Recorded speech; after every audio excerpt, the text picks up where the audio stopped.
तो हेलो दोस्तों, welcome back to my another video. I hope आप सभी को मेरी पिछली वीडियो अच्छी लगी हो। तो दोस्तों, सबसे पहले सभी को सॉरी, क्योंकि ब्लॉग बहुत टाइम के बाद डाल रहा हूँ। मेरे पेपर लगे तब करके ब्लॉग नहीं डाल रहा था। तो आज मेरे बुआ के लड़के की शादी है और हम लोग यहाँ पर आए ननिहाली बनकर। बट मैं यहाँ पर लेट पहुँचा हूँ। मेरे घर वाले पहले पहुँच गए थे। मेरा आज भी पेपर था तो पेपर देकर आया हूँ, और परसों भी पेपर है तो 2 दिन मतलब बीच में 1 दिन की छुट्टी है तब करके आया हूँ। तो शादी में खुश तो बहुत थे और कहीं न कहीं दुःख भी बहुत था, क्योंकि यहाँ पर पापा जी की बहुत कमी खल रही थी। जो काम पापा का था यहाँ पर करने का, मतलब जो मामे करते हैं वो काम, वो सारे के सारे मुझे और भाई को करने पड़े थे। पर मैक्सिमम काम सारे भाई को करने पड़ रहे थे। तो ये इस बात का दुःख था कि यहाँ पर हमें अपने पापा जी की बहुत कमी खल रही थी। तो फिर शादी में यहाँ पर पहुँचा था जिस टाइम, वहाँ उस टाइम शादी के मैक्सिमम सारे रीति रिवाज शुरू हो गए थे।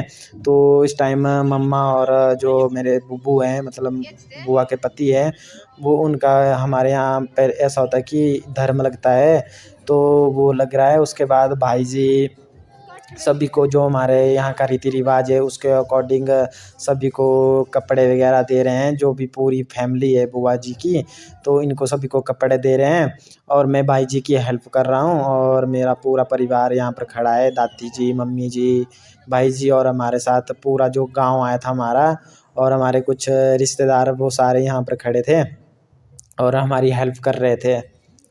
तो इस प्रकार का होता है हमारे यहाँ रीति रिवाज, जहाँ पर सबसे पहले ये सब कुछ करते हैं। जो कपड़े हम लोग लेकर आए थे दूल्हे की फैमिली को, और दूल्हे की फैमिली हमें, वो हम लोग एक दूसरे को देते हैं। और ये हमारी बुआ जी है जिनको भाई इस टाइम कपड़े दे रहे हैं। तो गाइज़, हमारे यहाँ तो ऐसा रीति रिवाज होता है शादी के टाइम। जो ननिहाली बनकर जाते हैं वो हम अपने भांजे को और भांजे की पूरी फैमिली को ऐसे मतलब कपड़े वगैरह देते हैं। बाकी आपकी साइड क्या क्या होता है, तो आप लोग कमेंट करके ज़रूर बताएं कि आपकी साइड के किस प्रकार के रीति रिवाज है। बाकी ये तो थे लेने देने वाले रीति रिवाज। इसके बाद चल पड़ते हैं दूल्हे को तैयार करने का, क्योंकि सुबह दूल्हे गए ने दुल्हन को लाने के लिए भी जाना है। तो दूल्हे को जो तैयार करते हैं हमारी साइड, वो दूल्हे के मामा वगैरह करते हैं। मतलब हम लोग दूल्हे को तैयार कर रहे हैं। जो हमने दूल्हे को कपड़े वगैरह लाए हैं, जो भी सब कुछ लाए वो उसको देंगे और उसको पहनाएंगे और उसको रेडी करेंगे कल दुल्हन को लाने के लिए, क्योंकि दुल्हन को भी लगना चाहिए कि दूल्हा आया है और हैंडसम बॉय है। तो ये हमारे दूल्हा साहब हैं, दूल्हे से आपको मिलाया नहीं था, तो ये हमारे दूल्हा साहब हैं। तो अभी मैं कर रहा हूँ भाई जी की हेल्प, पूरा सेटअप तैयार करके दे रहा हूँ और भाई दूल्हे को तैयार कर रहे हैं।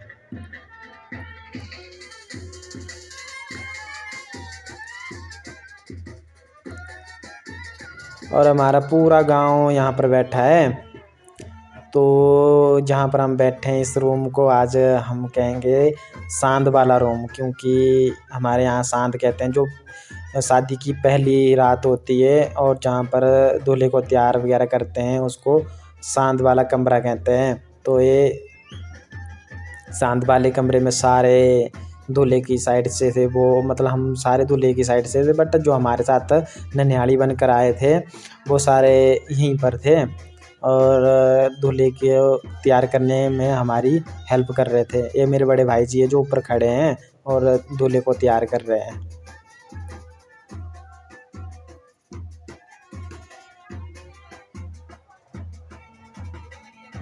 ये नीचे हमने लाडसी साहब को तैयार किया है, जो अभी टाई पहना रहा है, मतलब टाई सेट कर रहा है दूल्हे को पहनाने के लिए।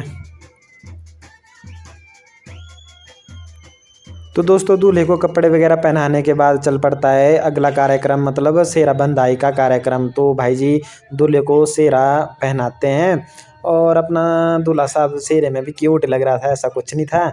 बाकी उसके बाद जो अगला कार्यक्रम रहता है वो रहता है मेहंदी का। तो हमारे साइड ज़्यादा वो होता नहीं है, कुछ नहीं।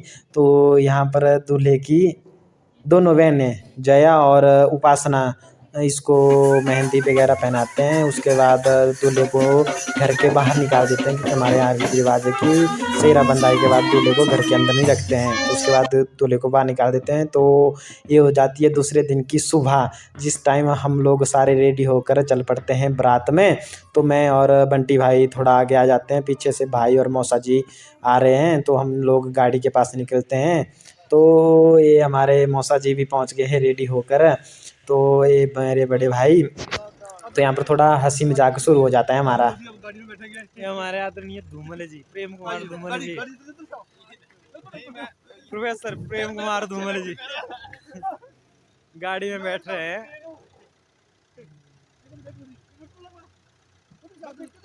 पीछे वाली को खोलो ना, पीछे बैठ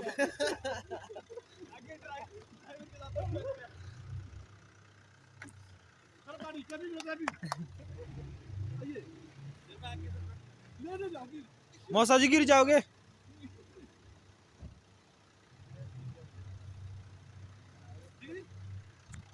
तो चलते हैं अब ठेके में नहीं, मिलते हैं ठेके में। लाड़ी की साड़ियाँ हमारा वेट कर रही है। अभी दूल्हे के सारे भाई अब जा रहे हैं पीछे से। ये हमारे मौसा जी, ये भाई, और ये पता नहीं है, इसका नाम है ब्रिजू।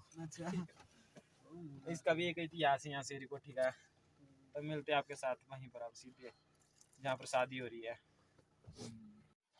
तो दोस्तों हम लोग पहुँच गए गुफा दारली, और ये गुफा तो बाहर शादी चली है, तो हम लोग जा रहे हैं फिलहाल दर्शन वगैरह कर लेते हैं। तो मेरे सारे जो मेरे साथ आए थे, मौसा जी, भाई और बंटी भाई और सुनील मेरे साथी है, वो तीनों आगे चले गए हैं। तो दिखाते हैं आपके पास गुफा की कैसी गुफा है यहाँ पर, और शिवलिंग भी बताते हैं आपके पास। तो पहले तो यहाँ पर पौड़ियाँ थी, अब पौड़ियाँ वगैरह लगा दी है बढ़िया। जब मैं पहले आया तो यहाँ पर ये पौड़ियाँ थी सीमेंटेड, अब बढ़िया सीमेंटेड पौड़ियाँ हैं। और ये गुफा और ये शिवलिंग, ये थी गर्मी पानी पैर ऊपर थे।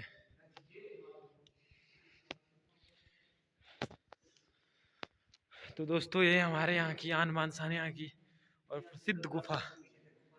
तो दोस्तों इस प्रकार की होती है हमारे यहाँ की शादियाँ, और इस प्रकार के हमारे यहाँ के रीति रिवाज। तो आप कमेंट करके ज़रूर बताएं कि आपके यहाँ की शादियाँ और रीति रिवाज कैसे होते हैं।